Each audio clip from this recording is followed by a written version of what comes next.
Just a quick video there for anyone that might be interested in doing their universal joints on their Range Rover or Land Rover. I think this is a fairly common universal joint with regards to Land Rovers.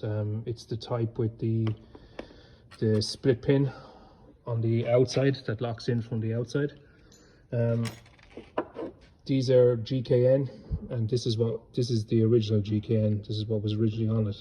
Now, there was no issues on these front or rear prop shafts with the universal joints. It's just, seeing as we've got a fairly long journey coming up in March, I decided I'd just change them out anyway. So I have 4 GKN replacements. I've one here already done. It's already mounted. So I'm just going to quickly go through how to do it. So if you take this as your new universal joint or Hardy Spicer, there's 4 caps, and you'll see there's roller bearings on the inside of the caps. So you just pull off your caps 2 at a time, we'll say, and this is your joint. This is cleaned up or whatever. So you've got space on one side for a grease nipple.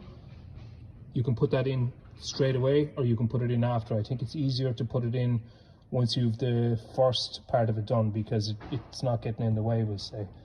So you're just sliding down. We'll see if I can do this now with just one hand.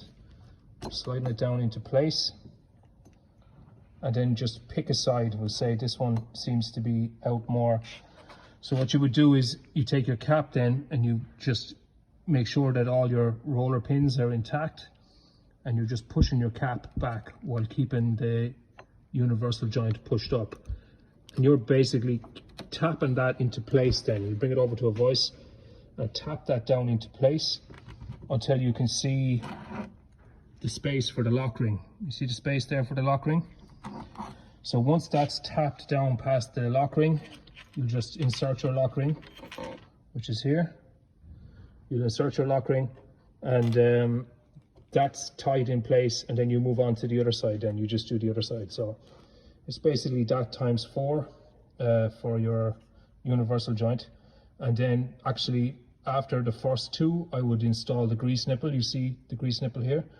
So once that's pushed over out of the way, I'd install the grease nipple then, because it's not in the way. But one thing to bear in mind is be wary of the location of your grease nipple, because just put it through its paces, make sure it's not binding. Now it looks like it's going to hit here, but it's actually not, because if you take this as your center line, once this is center, it's fine on this side. But on certain prop shafts, it can be put in the wrong location and it can bind.